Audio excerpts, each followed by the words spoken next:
Hello friends, Sanskrit वेद का class 8th का 9वां chapter लेके आए हैं। तो प्लीज़ आप लोग देखिए, अगर पसंद आता है तो प्लीज़ लाइक करिए। आपके लाइक से मैं मोटिवेट हो जाऊंगी और मैं इससे बेहतर वीडियो बना पाऊंगी। मैं जानती हूँ मेरा वीडियो बहुत अच्छा नहीं बन पाता है, लेकिन मैं कोशिश कर रही हूँ। प्लीज़ अगर आप लोग एक लाइक कर देंगे तो मुझे ये लगेगा कि हाँ, लोगों को ज़रूरत है, तो please like me. Okay. Bhishma. द्वापर युगे एकम हस्तिनापुरे नाम राज्यम आसीत्। द्वापर युग में एक हस्तिनापुर नाम का राज्य था। हस्तिनापुरस्य नृपस्य नाम शांतनु आसीत्। हस्तिनापुर के राजा का नाम शांतनु था।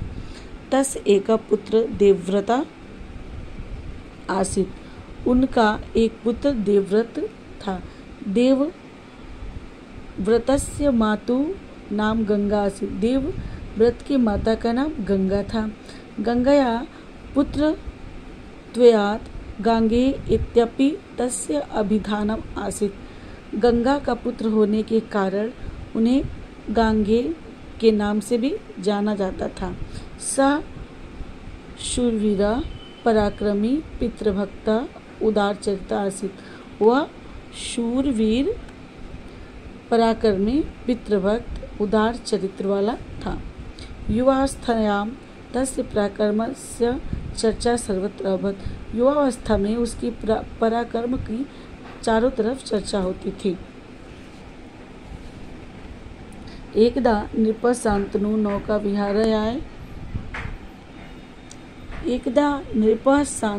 नौका विहाराय यमुना अस्तरीम अगच्छत्। एक बार राजा शांतनु ने नौका विहार के लिए यमुना तट पे गए।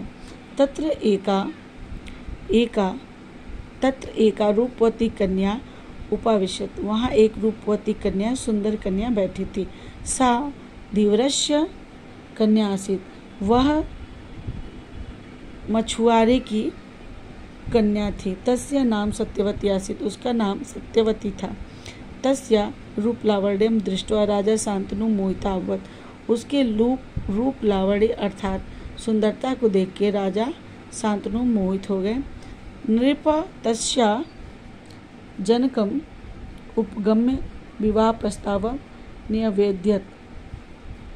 राजा उसके पिता के पास जाकर विवाह का प्रस्ताव दिया या किया। भो धीवर, हे मछुआरे, अहम त्वया रूपवती पुत्र्या स विवाहम कर्तुम इच्छुका। मैं तुम्हारे रूपवती पुत्री के साथ विवाह करने की इच्छा रखता हूँ या मैं करना चाहता हूँ। यदि त्वं स्वयं रूपवती पुत्री मया दास्यसि तर्हि अहम तुभ्यं राज्ये उच्च पदम दास्यामि। यदि तुम अपनी रूपवती पुत्री को मुझे दे दोगे तो मैं तुम्हें राज्य में ऊंचा पद दूंगा। धीरा अवदत्। मछुआरा बोला, हे राजन, हे राजा, अहम एकेन पदेन सत्यवती तुभ्यं दातुं शक्नोमि। हे राजन, मैं एक ही शर्त पे सत्यवती को तुम्हें दे सकता हूँ। राजा अवदत्। राजा बोला, शीघ्रम वद, शीघ्र बोलो। तुम किम इच्छसि, तुम्हारी क्या इच्छा है। धीरा अवदत्। मछुआरा बोला, मम पडेन इति यत् यदि त्वं स्वराज्यं तस्या संतते दास्यसि। मेरी शर्त है कि यदि तुम अपने राज्य को अपने संतान को नहीं दोगे। शांतनु सक्रोधम अवदत्। शांतनु ने क्रोधित होके बोला। शांतनु सक्रोधम, शांतनु क्रोध के साथ अर्थात क्रोधित होके बोला। एषः संभवो नास्ति, यह संभव नहीं है।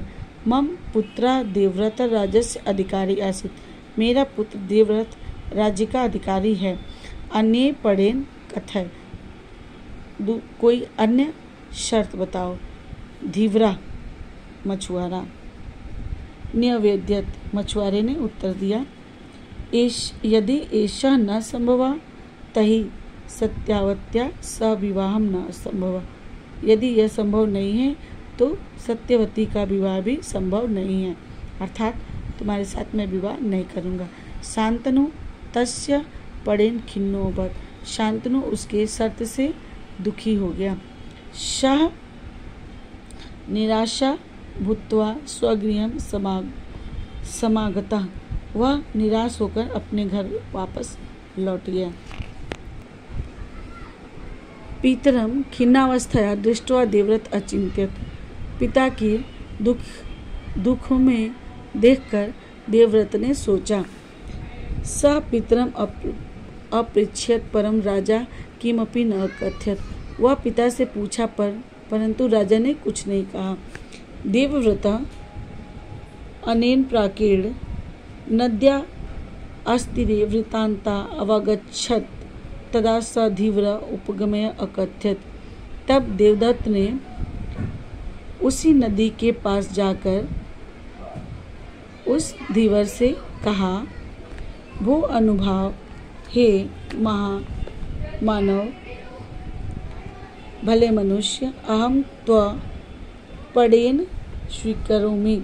मैं तुम्हारी शर्त को स्वीकार करता हूँ। त्वया पुत्रया संतति एवं महाराज शांतनु राजस्य अधिकारी भविष्यति।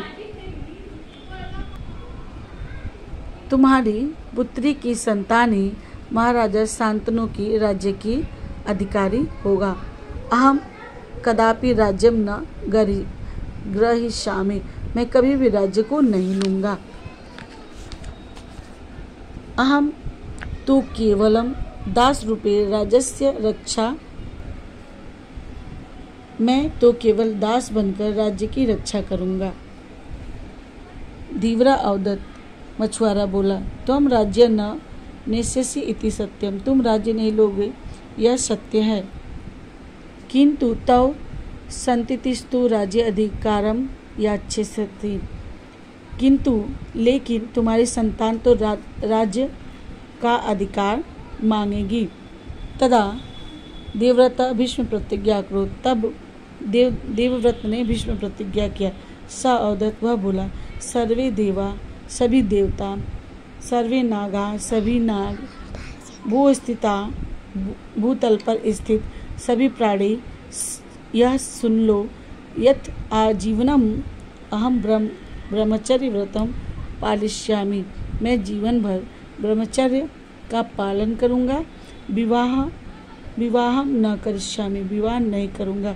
अन्या प्रतिज्ञा धीव्र विश्वस्तो जाता। इसके बाद इस भीष्म की प्रतिज्ञा पे धीवर अर्थात मछुआरे ने विश्वास कर दिया। यत् तस्य दुहितुम संततिरेव राजस्य अधिकारी भविष्यति। मेरी कोई भी दूसरी संतान नहीं होगी और न ही उसकी अधिकारी होगी। अतः स सत्यवती शांतनु में समर्पित।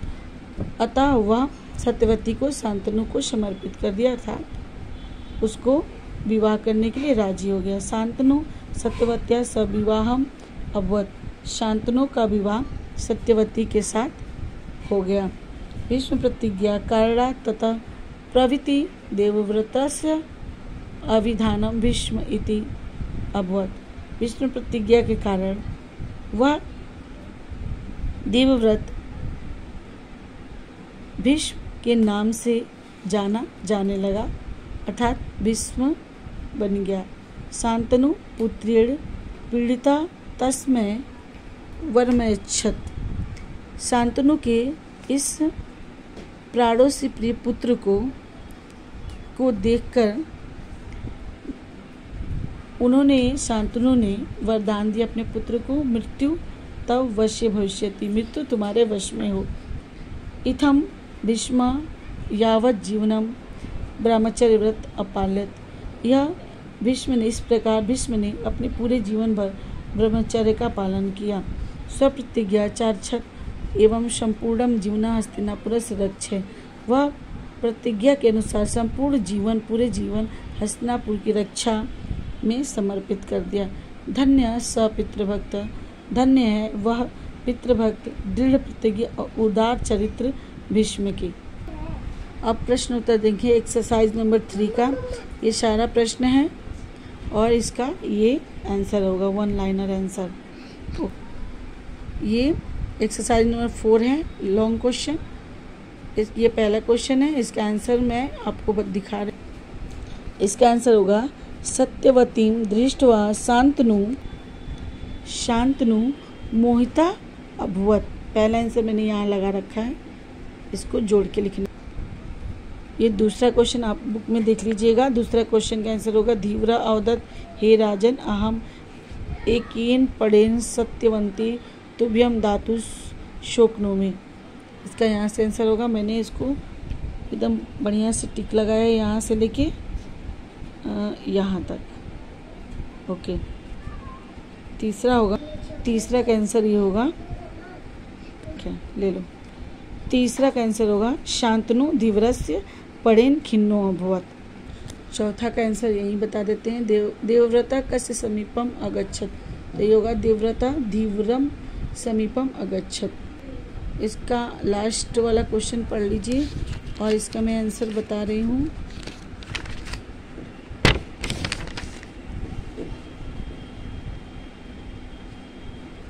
लास्ट वाला का आंसर है भीष्म प्रतिज्ञा कारणार्थ, यहाँ से लेके भीष्म प्रतिज्ञा कारणार्थ से लेके इति अभवत, अभिधानम भीष्म इति अभवत।